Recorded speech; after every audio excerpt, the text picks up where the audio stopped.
안녕하세요. 내년이면 초등학교에 들어가는 아들을 둔 40살 아저씨입니다. 저는 2년 전에 이혼을 했는데요. 아들은 이혼 전에도 아들과 엄마의 유대감이 쌓이지 않았는지 아직 엄마가 필요한 나이인데도 불구하고 엄마보다는 할머니와 저에게 의지하고 엄마는 한 번도 찾질 않네요.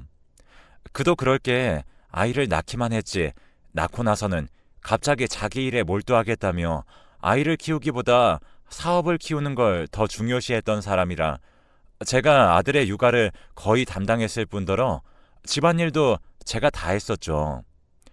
저는 아버지의 사업 중에 하나를 맡아서 작은 중소기업을 운영 중에 있습니다. 아버지의 주 사업은 저희 큰형이 맡아서 하고 있었고 저는 사업에 큰 욕심도 없었기 때문에 전혀 불만이 없었죠. 그렇지만 아버지는 제가 야망도 없이 사업을 확장하려는 생각도 하지 않고 큰 노력을 기울이지도 않는 것이 영 못마땅하셨는지 사업에 도움이 될 만한 집안과의 자리를 자주 주선하셨습니다. 처음에는 제가 만나게 될 여자분께도 그런 마음가짐으로 만나는 것이 제 가치관과는 영 동떨어진 것이었고 딱히 결혼을 할 마음도 없어서 그런 자리에 나갈 때마다 표정 관리를 못했고 자리가 파하고 나면 아버지에게 꾸지람을 듣는 게 일상이었어요. 그런데 여느 때처럼 아버지는 사업에 큰 도움이 될 만한 집안과 식사 자리를 마련했으니 꼭 나오라며 언지를 주셨었죠. 이번에 나오지 않으면 제 사업이고 뭐고 다 형에게 물려주고 저에게는 땡전 한 푼도 주지 않으시겠다면서 단단히 으름장을 놓으셨습니다. 어쩔 수 없이 옷을 차려입고 자리에 나갔는데 거기에서 바로 아내를 만났습니다. 처음에는 흐린 눈으로 앉아 있으려고 했었는데 아내의 미모에 저도 모르게 넋을 놓고 바라보고 있었어요.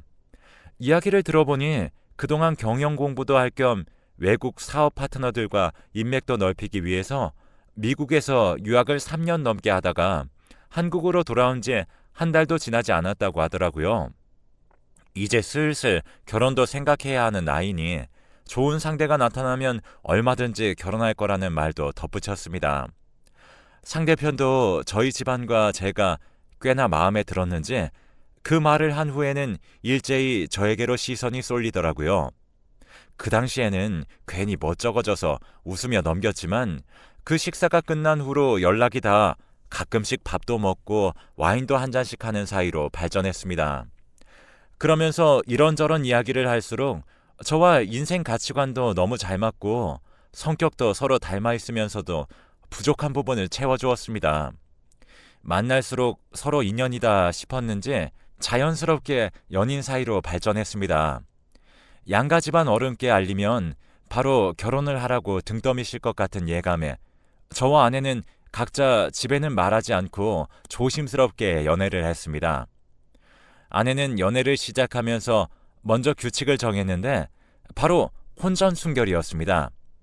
자기가 미국에서 사는 동안 자유로운 성생활을 하는 친구들을 너무 많이 봐서 자기는 오히려 결혼도 하지 않고 그런 행위를 하는 것 자체에 거부감이 생겼다면서 혼전순결만은 꼭 지키고 싶다고 했습니다.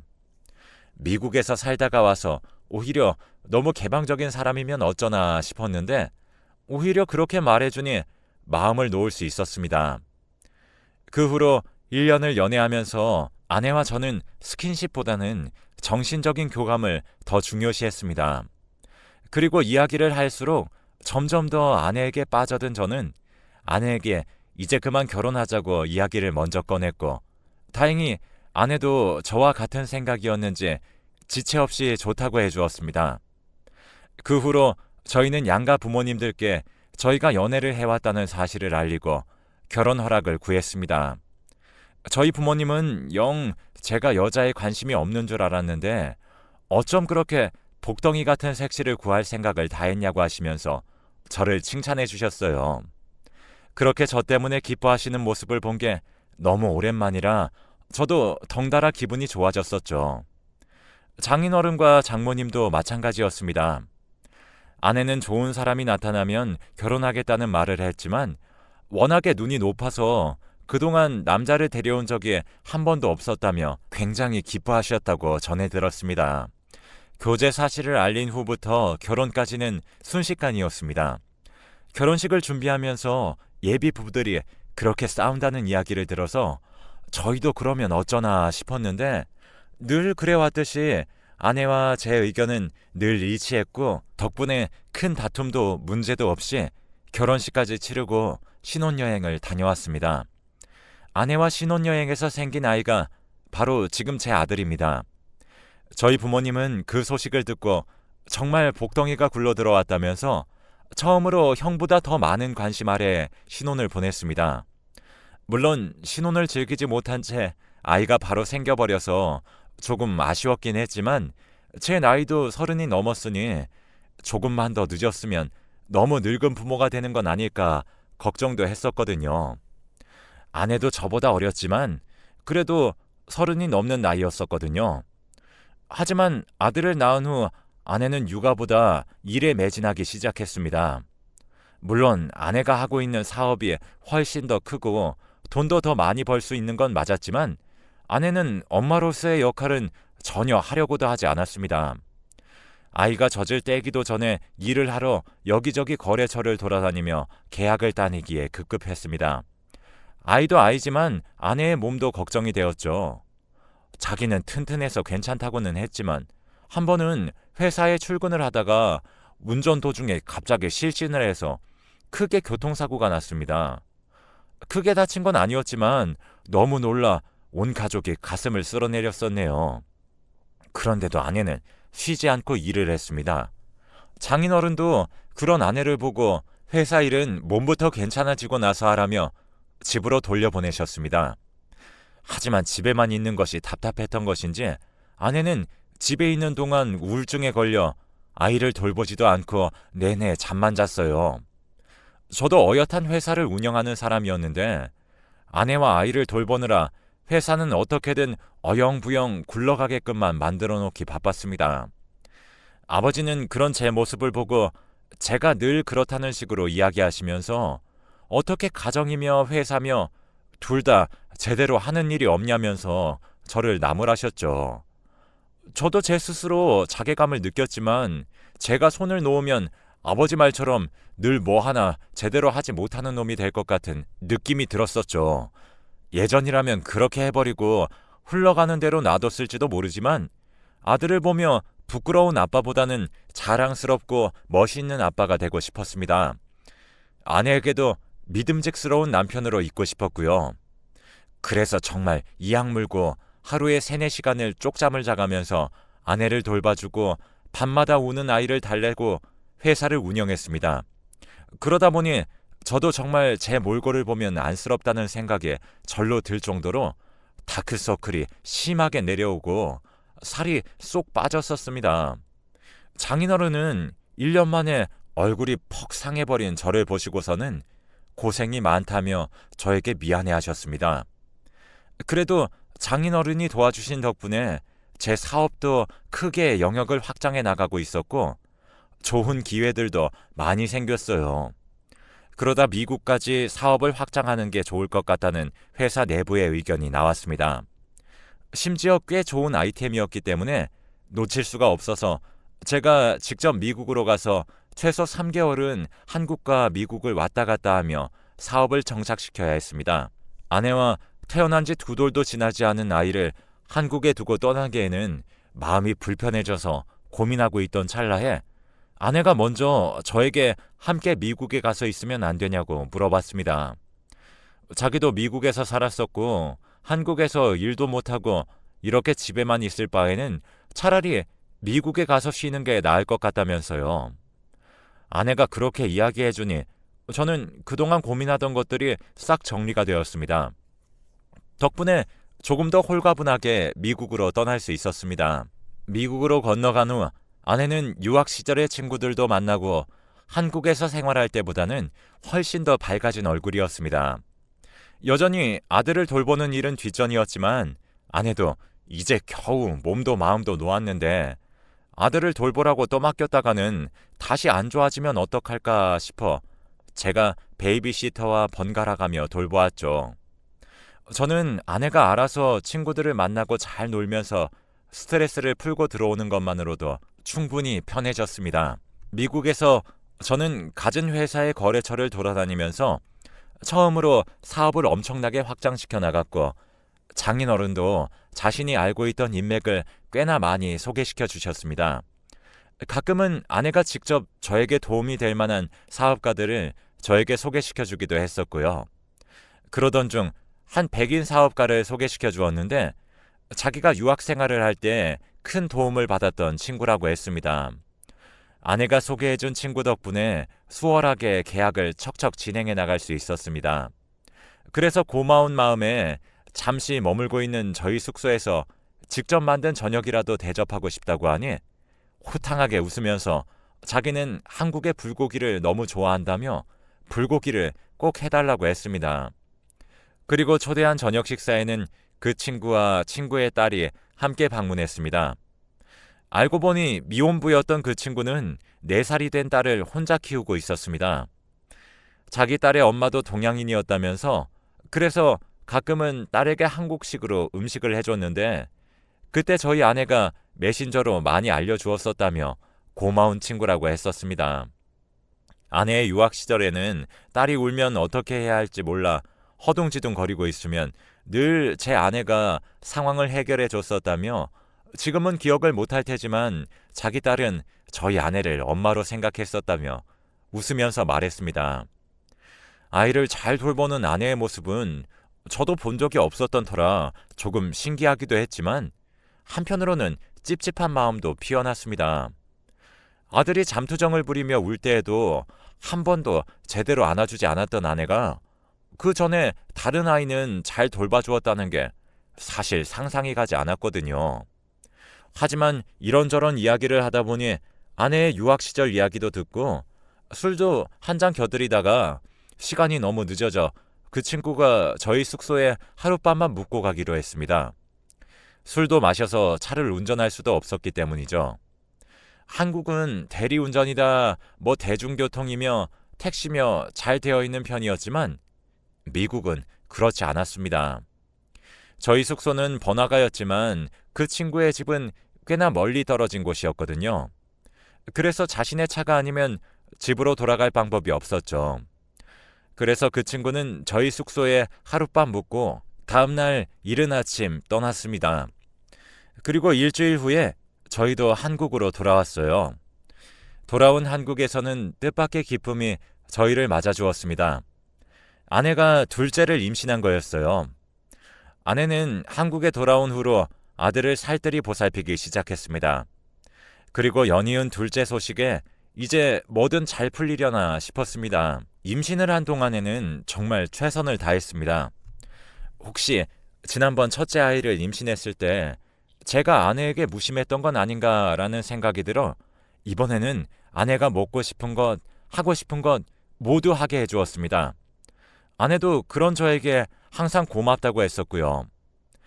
회사의 사업이 확장돼 버리는 바람에 할 일이 2배가 늘었지만 늘 주말에는 아내와 시간을 보내고 태교에 힘썼습니다. 하지만 전혀 힘들지 않았어요. 그제서야 제 가정에 주는 안락함과 편안함을 느끼게 되었거든요. 시간은 빠르게 흘러 아내가 마지막 달이 되었는데 출산을 2주 앞두고 있었던 평일 낮에 집에 혼자 있다가 양수가 터져버렸습니다. 저도 회사에 있다가 그 소식을 듣고 헐레벌떡 병원으로 달려갔습니다. 제가 병원에 도착했을 때는 이미 아내는 수술실에 들어간 후였어요. 너무 미안한 마음에 어찌할 바를 몰라 발만 동동 구르고 있었을 때였습니다.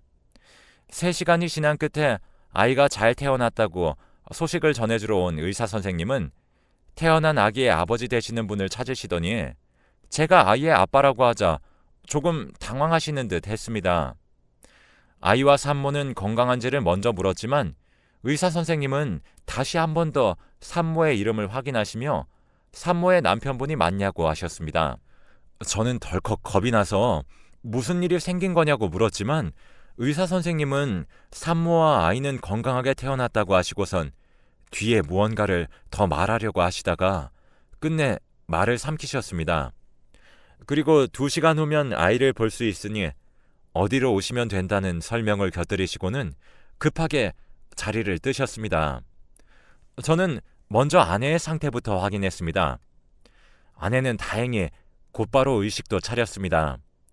장인어른과 장모님과 함께 아내가 괜찮아진 것을 확인한 뒤 아이를 만나기 위해 아래층으로 내려갔습니다. 그런데 저희 둘째는 제 아이가 아니었습니다. 누가 봐도 백인과 혼혈처럼 보이는 생김새, 아이를 데리고 나오시던 간호사분들도 저를 보시고선 흠칫 놀라셨습니다. 장인어른과 장모님도 이게 도대체 어떻게 된 일이냐며 정말 우리 손녀가 맞냐며 재차 확인을 하셨지만 아이가 뒤바뀔 일은 없다며 단단히 못 박았습니다. 한참을 우리 아이가 맞다 아니다로 실랑이를 하고 있던 중에 뒤늦게 소식을 들으신 저희 부모님께서 도착하셨습니다. 기쁜 마음으로 병원에 발을 들여놓으셨던 아버지와 어머니는 난데없는 날벼락에 무슨 일이냐며 아이를 몇 번이고 다시 확인해 보셨습니다. 그렇게 한참을 아이 앞에서 실랑이를 벌이다가 저희 머릿속에 미국에서 만난 그 친구가 생각이 났습니다. 그 생각이 머릿속을 스치자마자 저는 바로 아내의 병실로 올라가서 저 아이가 내 아이가 맞는 거냐고 물었습니다. 다급하게 병실로 향하는 저를 뒤늦게 따라오신 양가 부모님도 제 질문을 들으시고는 설마 아내를 의심하는 거냐며 저를 나무라셨지만 아내가 갑자기 미안하다면서 눈물을 터뜨리는 모습에 그곳에 있던 모두가 놀라서 얼어붙어 버렸습니다. 아내는 저희 집에서 친구가 묵었던 그날 제가 술에 취해 먼저 잠들고 그 친구와 둘째를 가지게 된 것 같다고 했습니다. 사실 그 친구의 딸도 자기 아이라면서 거기서 혼인은 하지 않고 사실혼 관계로 2년을 지내다가 그 친구와 헤어지고 홧김에 한국에 들어온 거라고 털어놓았습니다. 저에게 혼전 순결을 유지하자고 했던 것도 혹시나 또 아이가 생겨버릴까 봐였습니다.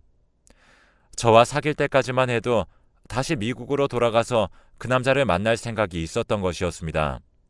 그런데 그 남자가 다른 여자가 생겼다는 소식을 들었던 날 제가 결혼을 하자고 했고 자기도 이제 그만 마음을 접어야겠다 생각해서 결혼을 수락했는데 결혼하고 아이를 낳은 지 얼마 지나지 않아서 그 남자가 만나던 여자와 헤어졌다는 사실을 알게 되었고 그 후로 미국에 있는 자기 딸과 그 남자 생각에 아들을 제대로 돌보지도 못했었던 거라고 합니다. 그러면서 미안하다고 펑펑 울면서 자기가 잘못했다면서 이번에 그 남자랑 완전히 끝냈다고 다시는 이런 일 없을 거라며 한 번만 용서해달라고 했습니다. 하지만 한 번만 용서할 일이 있고 없는 일이 있지 이걸 어떻게 넘어갈 수 있겠습니까? 저는 둘째는 당신이 데리고 살고 첫째는 지금까지처럼 내가 키울 테니 그 절절한 사랑 노름하러 그 남자 곁으로 떠나라고 했습니다. 순식간에 가정을 파탄내놓고 어디 뻔뻔하게 용서를 구하고 있냐면서요. 아들에게 부끄럽지도 않냐고 하니 이제부터 정말 좋은 엄마가 되도록 노력하겠다면서 방금 수술을 끝내고 나온 몸으로 빌고 또 빌었습니다. 하지만 그럴수록 하얗디 하얀 둘째의 얼굴이 떠올라 그렇게는 안 되겠다고 하고 병실을 뛰쳐나왔습니다. 장인어른과 장모님은 그제야 제정신이냐며 어디 집안 망신을 이렇게 시키는 거냐며 소리를 치는 것이 병실 밖까지 새어나왔습니다. 저희 부모님은 세상에 어떻게 이런 일이 있냐면서 그대로 알아누우셨습니다. 저는 그 이후로 이혼 소송을 했고 위자료며 양육비며 원체 있는 집안이니 어마어마하게 받을 수 있었습니다. 저도 먹고 사는데 그다지 돈이 부족한 건 아니지만 뭐라도 받아내야 할 것 같더라고요. 그리고 아내는 그 후로 집에서 쫓겨나서 호적에서도 파이고 그렇게 열정을 쏟아붓던 회사에도 강제로 그만두게 되었다고 들었습니다. 그리고 장인어른과 장모님이 직접 저에게 찾아와 미안하다며 자기들이 다 딸을 잘못 키운 탓이라며 언제든 도움이 필요하면 말하라고 해주셨어요. 장인어른과 장모님이 좋으신 분들이라 차라리 다행이었습니다. 아내 편만 들어주시는 분들이었다면 어떻게 됐을지 상상만 해도 끔찍하네요. 그리고 아버지와 어머니도 처음에는 모자란 녀석이라며 화를 내시다가 제가 조금 안쓰러우셨는지 먼저 아들을 돌봐주시겠다면서 직접 저희 아들을 데리고 여기저기 놀러도 다녀주십니다. 그 후로 아내는 아들이 다니던 유치원을 몇 번 찾아왔다고도 전해 들었어요.